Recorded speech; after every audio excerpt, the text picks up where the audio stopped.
இன்றைய தினம் எங்க பார்த்தாலும் போதைப் பொருள் விற்பனை சர்வசாதாரணமா விக்குது இல்ல? அப்படி அதிமுக ஆட்சி வந்தவுடனே தமிழகத்தில் கஞ்சாவை அறவாடு ஒழிக்கப்படும்.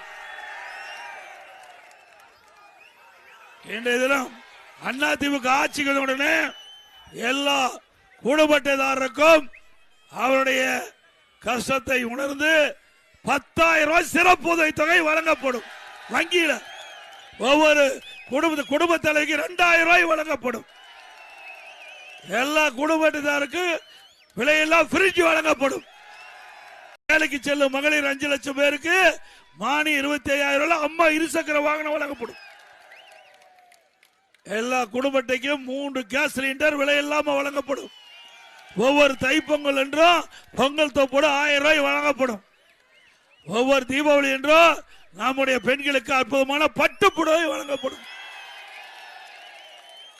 அதோட மகளிர் தான் கட்டணம் இல்லாம பேருந்து பயணம் செய்யறாங்க. இனிமேல் அதிமுக ஆட்சியுடனே ஆண்களும் நகர பேருந்துல கட்டணம் இல்லாம பயணம். ரேஷன் கடையில் போடுற அரிசி தரமான அரிசியாக போடப்படும். ரேஷன் கடையில் விலையில்லா பருப்பு வழங்கப்படும், விலையில்லா எண்ணெய் வழங்கப்படும்.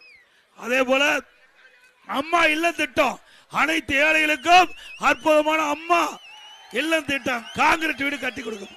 பட்டியல் மக்களுக்கு காங்கிரீட் வீடு கட்டி கொடுக்கணும். 100 நாள் வேலை திட்டத்தை 150 நாளாக உயர்த்தப்படும்.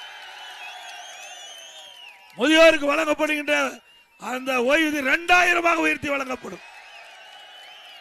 பட்டதாரிகளுக்கு பட்டம் பெற்று வேலை இல்லாமல் இருக்கின்ற வேலைகளுக்கு 2000 ரூபாய் மாதந்தோறும் வழங்கப்படும். பிளஸ் வரை படிச்சு 1000 ரூபாய் வழங்கப்படும். அதுபோல ஜல்லிக்கட்டு போட்டி நடத்துகின்ற அந்த ஜல்லிக்கட்டு போட்டி அனுமதி பெற்று நடந்தா 5 லட்சம் ரூபாய் போட்டி நடப்பதற்கு உதவித்தொகை வழங்கப்படும். அந்த போட்டியிலே கலந்து கொள்கின்ற வீரர்கள் ஏதாவது உயிருக்கு ஆபத்து ஏற்பட்டு உயிரிழந்தால் குடும்பத்துக்கு 10 லட்சம் ரூபாய் வழங்கப்படும். அந்த ஜல்லிக்கட்டு போட்டியிலே கலந்து கொள்கின்ற வீரர்கள் பதிவு செய்யப்பட்ட வீரர்கள் காப்பீடு செய்யப்பட்டு அந்த காப்பீட்டு தொகையை பிரிவைத்து அரசாங்கமே செலுத்தும். அதே போல இப்பொழுது அந்த காளைகள் பதிவு செய்யப்படுகிறது ஆன்லைன்ல. இனி பழைய முறையில் கொண்டு வரப்படும். ஆன்லைன் பதிவு செய்ய கட்டிட தொழிலாளிகள் பணி செய்கின்ற பொழுது தவறி விழுந்து உயிரிழந்தால் அந்த குடும்பத்துக்கு 25 லட்சம் ரூபாய் உதவித்தொகை வழங்கப்படும். மாற்றுத்திறனாளி வாங்கிய கூட்டுறவு வாங்கிய கடன் தள்ளுபடி செய்யப்படும்.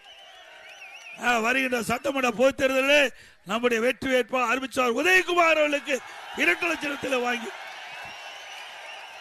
மக்களை காப்போம், தமிழகத்தை மீட்போம். மக்களை தமிழகத்தை மக்களை தமிழகத்தை மக்களை தமிழகத்தை பை பை ஸ்டாலின்.